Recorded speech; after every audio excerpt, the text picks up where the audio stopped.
Hi, my name is Zoe. I'm the Gypsy Psychic, and today we're going to talk about the compatibility between a Leo Virgo cusp and a Leo. You both need to enjoy yourselves. This is a goal-oriented relationship. You both support each other and show each other compassion. But sometimes you need to allow your Leo to take care of themselves. You don't have to be the caretaker. It may be a habit of yours to try to take care of them when they don't need it. So it's important to focus on yourself. But if they actually do need your support, then make sure it is available to them.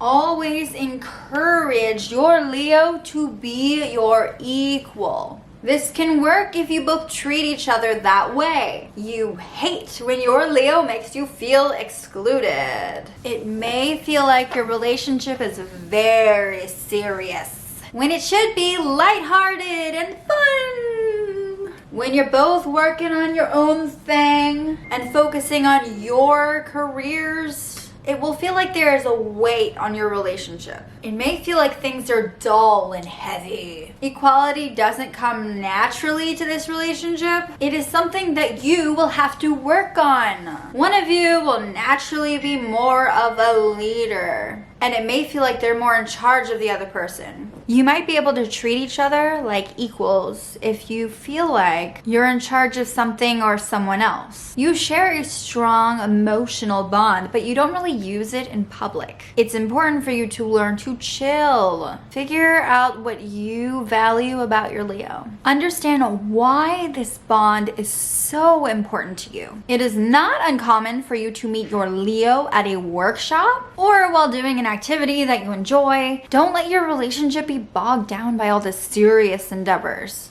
that you're both taking on. Pleasure is important. This is the kind of couple that volunteers at a soup kitchen together or runs a non-profit charity organization. When you channel your energy as a couple into the greater good, expect powerful results. You both have darkness and a past that may not be very delightful. And it's very important to connect over that. Connect over your past traumas. Acknowledge that not everything is sunshine and rainbows. And the sooner you realize that about each other and how much you have in common, the higher the success of the long-term relationship will be. If you have kids together, you need to understand how the weight on your shoulders is impacting them. Remember to have fun with them too, and not impose a lot of pressure on them. Trust should be a priority. The more you trust each other, the stronger your bond will be. Duh. Somehow you're so connected that you can forget to maintain boundaries. Just because something belongs to them doesn't mean that it belongs to you.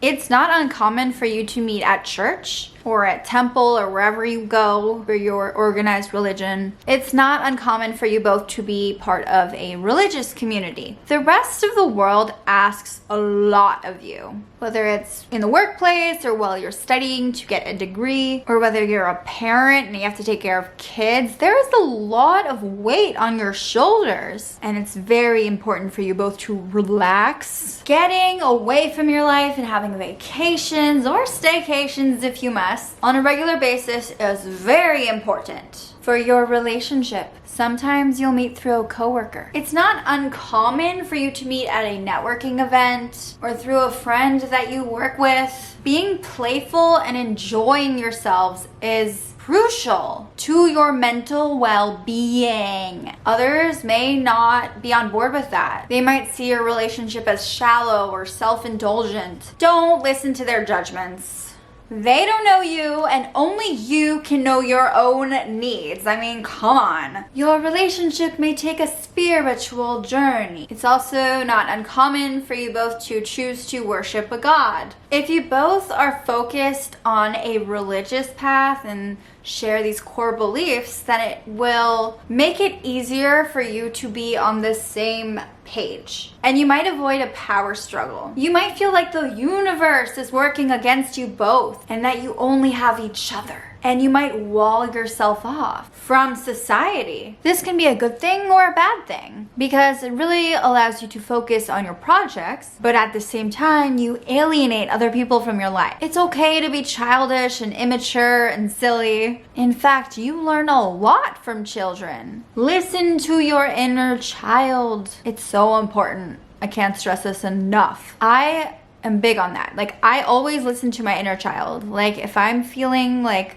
doing something that might be a little self-destructive, because that happens too much, sometimes I'll just like tune into my inner child and be like, it's okay, you know, like talk to like little Zoe. I'm not very good with children, but I try to learn from my inner child. Just remember that everything you do has consequences. And you need to think about that before you act. You both are very unique and you both need to own that. You both are your own people, and sometimes it's easy to just be one unit. But remember that you both are special in your own way. And you both have so much to offer. So much. It's not uncommon for you to feel at ease with your Leo's family. And they're also a part of your life. If you're ever having trouble as a couple, then doing things that make you happy and that are fun is the best remedy. Your Leo will naturally take the lead. Naturally. The problem is that you can be very assertive too. And that's when you both clash. But if you're not allowing that assertive side to take over, you can be okay with letting them be more in charge. And you just being the support. It's time to be kids and stop worrying so much about all the adult stuff, whatever that is. Don't let any tension about who is in charge linger. Make sure that you both are on the same page and that there's no resentment. As friends, you may feel like the reserved one. Leo naturally takes the lead, and you might have difficulty fully expressing yourself. Family is very important to you. It's a big part of who you are. It usually plays a strong role in this relationship. You're both able to distract each other from stressors. If you're not too concerned about the Leo taking charge, you can often become the advice giver. You provide so much support for a Leo that they can become very dependent on you. They may have difficulty functioning without you after a while. You have to remember that just because you work all the time does not make you more of an adult. Both of you might argue that because you're doing a job and you're taking care of all that, you are more mature, which in itself is very immature when you think about it. Working together is not easy. And it's often because you both have trust issues, and that's why I say like trust is so important. Make it a priority, seriously, because you have these deep rooted like trust issues. Both of you do. Even if you don't even know it, it's gonna come up. So work on it. It's easy for you to work on a project together if you're both married and there is a strong commitment attached to the agreement, because you need to be able to count on each other. And when you have like the married title, like spouses, then it's easier for you to trust each other naturally. Being married can really reinforce that ability to work together. Like, you might feel like before you get married, it's harder to work together and trust each other than after you get married. So, you know, yeah. When you're friends with a Leo, they might actually be getting in the way of your success. Your social life is important to you, and your relationship and your social life need to get along. You need your lover to get along with your friends. Like, that's just the way it is. Sometimes it's a deal breaker. A Leo needs you to pay attention to them. It may bother them that you don't really see them at times. No matter how okay with it you are when you're first dating, taking the backseat will not satisfy you forever. And you need your Leo to be your equal. The longer you're together, the more you count on each other and the more you crave each other's support. Neither one of you will outwardly tell the other, but deep down you really need each other to appreciate you. You need your Leo to appreciate you. They really need you to appreciate them. Sometimes it can turn into codependency. which is very unhealthy. After a while of being together, your sense of responsibility will weigh on you. And you may feel like you have so much to do and you're so overwhelmed, and you forget that a lot of people do the things that you are complaining about because they want to, not because they have to. Until you can change your perspective and understand what the burden really is, no amount of fun will fix it.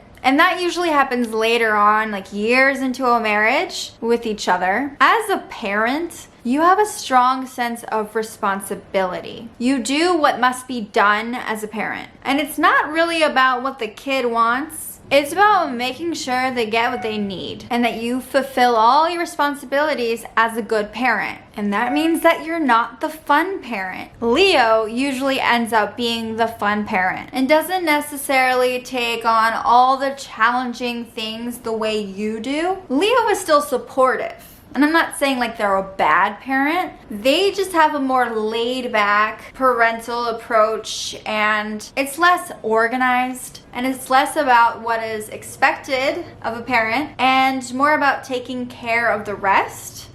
Like sort of like the supporting parent, like you take care of all the dirty, difficult, like stuff that you need to get done, and then they end up being like the hero sometimes, or just like the fun one who just like comes in and like takes the kids on a trip while you're dealing with shit, like that kind of stuff. They're not bad, but they also just have a different parenting style, and it can work really well together, but you have to be okay with it. And sometimes it might get under your skin, like, hey, why aren't you taking care of this stuff? Because you've taken control of it. You know what I mean? They can't do it as good as you can. So now sometimes in a marriage, you can get very obsessed with your Leo's success. Like you're like their coach at times. Like instead of focusing on your own success, you're like, I need you to be successful. You might think you're just being supportive, but you might be overdoing it. It might be overkill. Sometimes you might pressure them a little to make more money or do this or be more successful, or like, we need this, instead of actually doing it yourself. Your fiery side will definitely come out in this relationship more than your Virgo side. The Leo that you're attracted to is often from like a very different background, maybe different culture,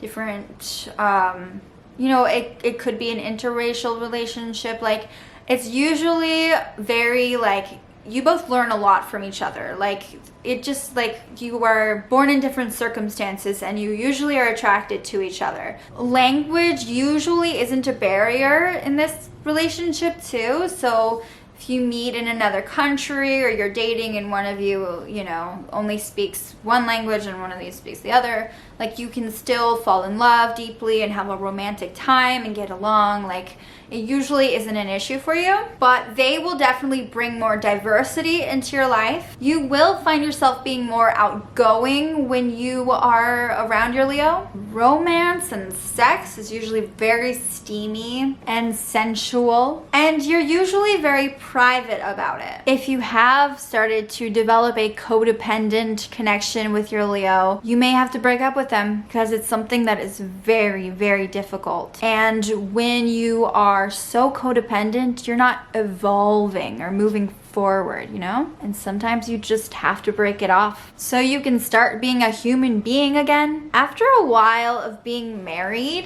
you might feel like problems are just starting to pile up, and you might feel like there's nothing you can do about it, but you have to remember that your perspective is everything. How you think is very important. Much of it is in your head. Sorry to burst your bubble. Marriages between these two usually last longer than most, but the passion dies down after a few years, and couples often stay longer than they should, mostly because of like responsibilities and having stuff to take care of, which of course is once again their perspective. It's in their head mostly. Your Leo will be thrilling, and it will be very easy to fall in love with them. Leo will definitely be more emotional than you because they care more about what other people think about them. If you're having an affair, you're usually the one who's already married, and your spouse is just not making you happy, and you're usually the one to have the affair with the Leo. You would get the Leo's lust and desire. You do understand their emotions. You need them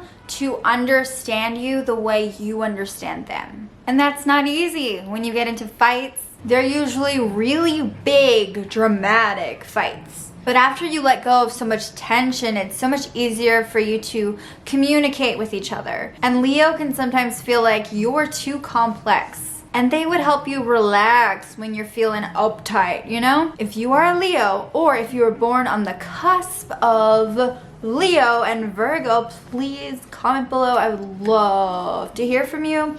I want to know everything. Did you get along? Did you not? Do you agree with me? Do you disagree with me? I want to hear it. Yeah, so comment below. Please subscribe to my channel, and I'll see you next time. Bye-bye.